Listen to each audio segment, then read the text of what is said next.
Hello बच्चों, आइए इस प्रश्न को पढ़ते हैं। विभवमापी द्वारा किसी सेल का आंतरिक प्रतिरोध ज्ञात करने के प्रयोग का वर्णन निम्न बिंदुओं के अंतर्गत कीजिए। प्रेक्षण सारणी। आइए इस प्रश्न के मुख्य उदाहरण की चर्चा करें। यहाँ पे आप देख सकते हैं कि मैंने एक विभवमापी बना के रखा हुआ है, जिसकी मदद से हम किसी भी बैटरी का आंतरिक प्रतिरोध एवं उसका वैद्युत वाहक बल दोनों निकाल सकते हैं। ये इसका आंतरिक प्रतिरोध R बना देता हूँ और बैटरी का वैद्युत वाहक बल E है। यहाँ पे एक बड़ा सा तार लगा होता है कुछ इस तरीके से। तो यहाँ पे आपको दिख रहा होगा कि AB हमने तार ले लिया।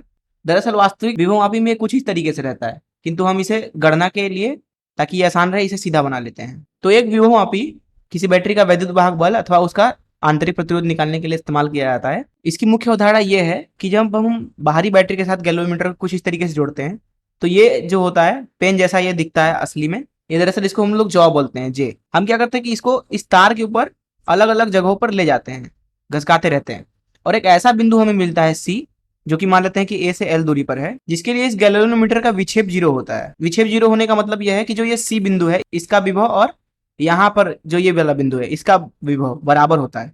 तो यहाँ इसको अगर P नाम दे दें, तो जो P का विभव होगा वही C का विभव होगा, जब विक्षेप 0 होता है। पहली चीज तो ये। दूसरी चीज ये होती है कि इसके अंदर धारा का मान होता है 0, अर्थात I का मान हो जाता है 0। तो इस मुख्य उदाहरण का इस्तेमाल करके इस प्रश्न को हल करें। तो यहाँ पे आपको दिख रहा होगा दो परिपथ। पहला परिपथ ये है, दूसरा परिपथ ये है। किसी भी बैटरी का अगर हम आंतरिक प्रतिरोध निकालना चाहते हैं, तो हम इन दो परिपथों का इस्तेमाल करते हैं। पहली स्थिति में आप देख सकते हैं कि यहाँ पे आर बॉक्स नहीं है, या फिर आप मान सकते हैं कि जो आर बॉक्स है उसका जो प्रतिरोध है वो अनंत है। तो अनंत प्रतिरोध को हम इस तरीके से दर्शा सकते हैं, टूटा हुआ परिपथ। या फिर इसको लिखे ही ना, तो इसको यहाँ से मैं हटा देता हूँ। तो इस प्रयोग में हम क्या करते हैं कि जब जॉ को इधर उधर घसकाते हैं, तो हमें एक ऐसा C बिंदु मिलता है। हम मान लेते हैं कि ये L1 दूरी पे मिलता है A से, जहां पर इस गैल्वेनोमीटर का अर्थात विभवमापी का विक्षेप 0 हो। तो जब विभवमापी का विक्षेप 0 होता है, अर्थात इसमें धारा कोई प्रवाहित हो नहीं रही है, धारा 0 है, तो हम यहाँ पे ये बोल सकते हैं कि जो C का विभवांतर है, वही यहाँ पे एक बिंदु अगर ले लें जिसको P बोल दें, तो P का विभवांतर होगा, अर्थात VC जो है वो VP के बराबर होगा। अब क्योंकि इसमें धारा नहीं है, इसलिए अगर हम यहाँ पे एक बिंदु ले लें, हम इसे Q बोल देते हैं, तो ये दरअसल VQ के बराबर हो जाएगा। अब यहाँ पे हम एक चीज और समझते हैं, विभव प्रवणता।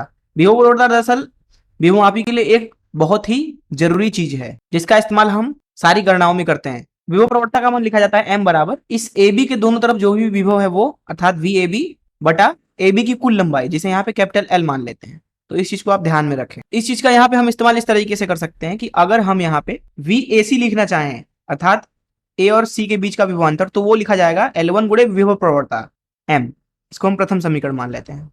अब यहाँ पे आप ध्यान से देखें तो जो VAC होगा, अर्थात A और C के बीच का विभवांतर, वही विभवांतर इसके और इसके बीच होगा। अब क्योंकि इसका विभवांतर और इसका विभवांतर बराबर है, अर्थात इसके और इसके बीच का विभवांतर, अर्थात इसके और इसके बीच का विभवांतर, इसके और इसके बीच का विभवांतर, जिसका मतलब यह है कि यहाँ पे जो E का मान लिखा जा सकता है, वो लिखा जा सकता है E बराबर VAC, जिसको लिखा जा सकता है L1 गुणे M, अर्थात यहां से अगर हम M का मान लिखें तो वह हो जाएगा E बटे L1। हम इसे समीकरण 2 नाम दे देते हैं। अब यहाँ पे हम दूसरी स्थिति को देख लेते हैं। तो दूसरी स्थिति हमारी कुछ इस तरीके से है। यहाँ पे अगर आप ध्यान से देखें, यहाँ पे फिर से हम इस J को इधर उधर करते हैं, और हमें एक ऐसा C बिंदु मिलता है AB पर। मान लेते हैं कि वो A से L2 दूरी पर है, जिसके लिए इस विभवमापी में विक्षेप 0 होता है। ऐसी स्थिति में हम बोल सकते हैं यहाँ इस वाले शाखा में जो धारा का मान होगा वो 0 होगा। लेकिन यहाँ पे आप देख सकते हैं कि यहाँ पे आपको एक बंद परिपथ मिलेगा, तो यहाँ पे धारा हो सकता है। मान लेते हैं इस बंद परिपथ में अब धारा जो प्रवाहित हो रही है वो I0 है, कुछ इस तरीके से I0। तो यहाँ पे अगर हम I0 का मान लिखना चाहें, तो दरअसल ये हो जाएगा I0 बराबर इस R0 के दोनों तरफ विभव, जो कि है इस AC के दोनों तरफ विभव। अब AC के दोनों तरफ जो विभव है, अर्थात VAC, उसको लिखा जा सकता है VAC बराबर L2 गुणे विभव प्रवणता M। तो यहाँ पे जो I0 का मान लिखा जा सकता है वो लिखा जा सकता है L2M बटे R0। हम इसको समीकरण 3 नाम दे देते हैं। अब यहाँ पे आप ध्यान से देखें कि जब गैल्वेनोमीटर के अंदर, अर्थात विभवमापी के अंदर विक्षेप 0 होगा, ऐसी स्थिति में जो इसके और इसके बीच विभवांतर होगा, वही A और C के बीच में विभवांतर होगा। हम इसे नाम दे देते हैं P और Q। तो यहाँ पे VPQ बराबर है VAC के। VPQ को लिखा जा सकता है, अगर आप यहाँ पे किरचॉफ का नियम लगाएं, तो यहाँ पे VPQ लिखा जा सकता है E माइनस I0 R, ये बराबर है VAC के, जो कि यहाँ पे है L2 गुणे M के बराबर। अब यहाँ समीकरण 3 से I का मान यहाँ पे अगर डाल दे तो मिलेगा E माइनस L2M बटा R0 गुणे R बराबर L2M।